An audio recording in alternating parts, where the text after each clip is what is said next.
नमस्कार दोस्तों, ओम नमः शिवाय। आपका अपने चैनल पर स्वागत है। मैं प्रियंका पांडे। फ्रेंड्स, आप भी अगर चाहते हैं अपने पति को ऊंचाई तक पहुंचाने के लिए तो कुछ ऐसे कार्य हमें करने होंगे कि उनके जो भी वो जॉब कर रहे हैं या बिजनेस कर रहे हैं उसमें वो कैसे और आगे बढ़ें, कैसे और उन्नति हो और आपके घर में बरकत हो। बहुत से लोगों का कहना होता है कि पैसा तो बहुत आता है, बहुत कमा भी लेते हैं, लेकिन घर में रुकता नहीं है, बरकत नहीं होती है। तो इसके पीछे भी कुछ कारण होते हैं कि बरकत क्यों नहीं होती है। क्योंकि महिलाओं को जो है वो घर की गृह लक्ष्मी माना गया है। अगर एक महिला चाहे तो अपने घर को बना सकती है और एक महिला चाहे तो अपने घर को बिगाड़ सकती है। तो ये पूर्ण रूप से महिलाओं पर निर्भर करता है कि उसे अपने घर में बरकत और अपने पति और बच्चों को ऊंचाई तक कैसे पहुंचाना है। तो इसी पर आज मेरा वीडियो है। तो मैं आपको कुछ टिप्स बताने वाली हूँ, कुछ ऐसे नियम बताने वाली हूँ जिससे आप अपने पति को ऊंचाई तक पहुंचा सकते हैं इन नियमों को फॉलो करके। तो चलिए स्टार्ट करते वीडियो।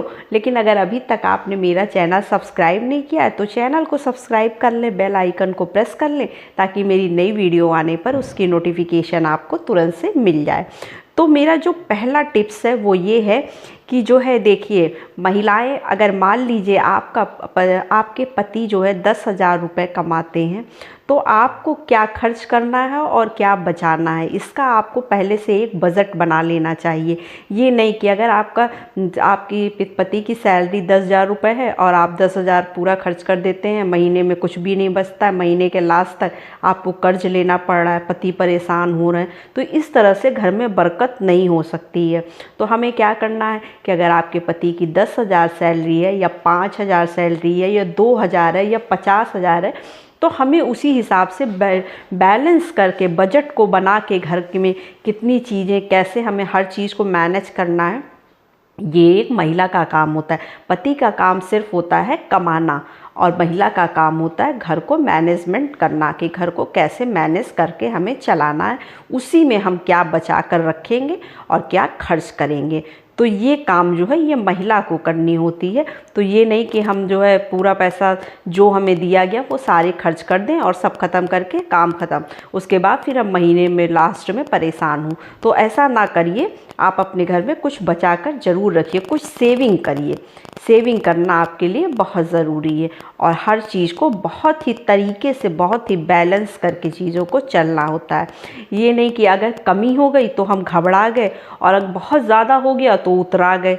ऐसी महिलाएं कभी भी अपने पति को ऊंचाई तक नहीं पहुंचा सकती हैं, क्योंकि अगर कमी है तो आप कम में भी चलाना सीखिए और अगर आपके पास ज़्यादा है तो ज़्यादा में भी आपको, ये नहीं कि हम उलूल जुलूल खर्च करें, तो उलूल जुलूल खर्ची नहीं करनी है। ये हमारा पहला नियम हो गया।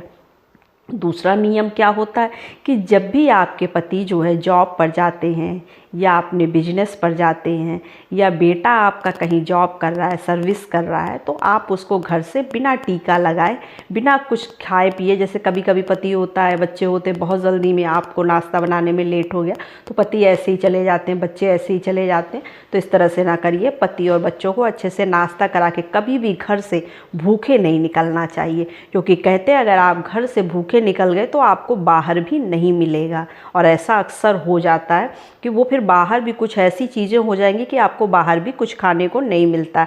तो आप ऐसा ना करिए। अपने पति और बच्चों का पूरी अच्छे से ध्यान रखकर उनको सुबह तिलक लगाकर और नाश्ता पानी करा के तभी उनको घर से बाहर भेजा करिए और सुबह सुबह नहा धोकर आप पूजा करके मंदिर में तभी नाश्ता बनाया करिए।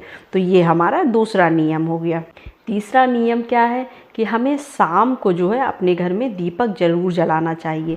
शाम को जब सूर्यास्त के बाद आप शाम को गदोली बेला में गदोली बेला जब थोड़ा सा हो जाए तब आप अपने घर में दीपक ज़रूर जलाया करिए। 2 दीपक जलाइए, एक भगवान के सामने और एक माता तुलसी के सामने, और उनसे आप ये ज़रूर कहिए कि माता तुलसी माता से कि लक्ष्मी मैया हमारे घर में हमेशा सदैव आती रहे और बरकत बनी रहे।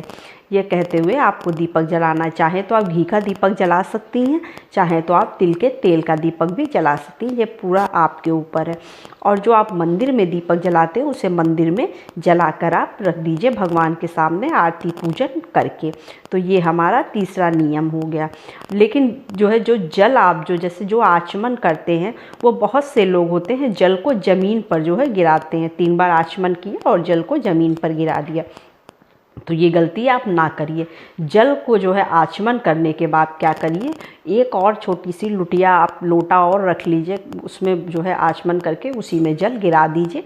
और उसके बाद उस लोटे का पानी जो है आप किसी गमले में या तुलसी जी में आप डाल दीजिए, या सुबह के टाइम जब आप फिर पूजा करते हैं, आचमन करते हैं, उसके बाद जो है उस पानी को पूरे घर में छिड़क दीजिए। पूरे घर में शुद्धता भी हो जाएगी और आपका पानी जो आपने जल है उसका कहीं पे पैर वगैरह भी नहीं पड़ेगा। तो ये हमारा तीसरा नियम हो गया। चौथा नियम क्या है?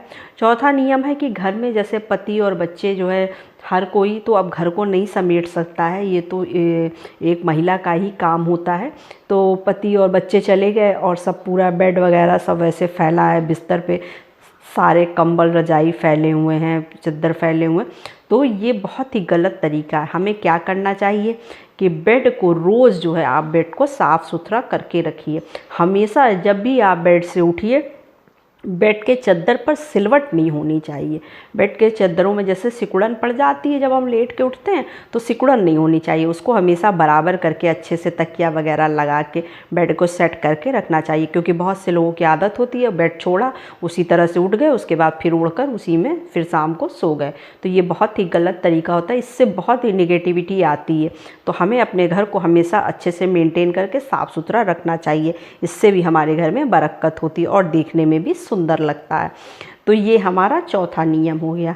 अब पांचवा नियम क्या है कि बहुत लोगों की आदत होती है, जैसे अब ठंडियाँ शुरू हो गई हैं या गर्मी में भी उनकी वो आदत होती है कि वो क्या करते हैं, बेड पे बैठ जाते हैं, उसी पे खाना खाते हैं। तो कभी भी हमें बेड पे बैठ के खाना नहीं खाना चाहिए, क्योंकि ये सबसे बड़ी दरिद्रता की निशानी होती है। बेड पे बैठ के जो लोग खाना खाते हैं उनके घर में कभी भी बरकत नहीं होती है, और कभी भी जो है धन तो रुकता ही नहीं है। इस बात को आप गांठ बांध लीजिए कि कभी भी बेड के ऊपर बैठकर आप खाना ना खाएं। खाना जहाँ तक हो सके चेयर और मेज़ पर बैठकर खाएं, और थाली में हाथ भी ना धोएं। बहुत लोगों की आदत होती है वहीं खा लिया, उसी में जो है थाली में हाथ भी धो लिया। ये भी बहुत गलत तरीका है। इससे बहुत ही निगेटिविटी आती है आपके घर में, और दरिद्रता तो इतनी आ जाएगी कि माता लक्ष्मी आपके घर से रुष्ट होकर चली जाएंगी। तो आप ये कार्य बिल्कुल ना करिए, ना बेड पर बैठ के खाइए और ना ही थाली में हाथ धुलिए। तो बस यही छोटी सी कुछ जानकारी थी। अगर वीडियो अच्छी लगी हो तो लाइक शेयर कर लीजिएगा, और हाँ, कमेंट करना बिल्कुल ना भूलिएगा। तो नमस्ते फ्रेंड्स, ओम नमः शिवाय।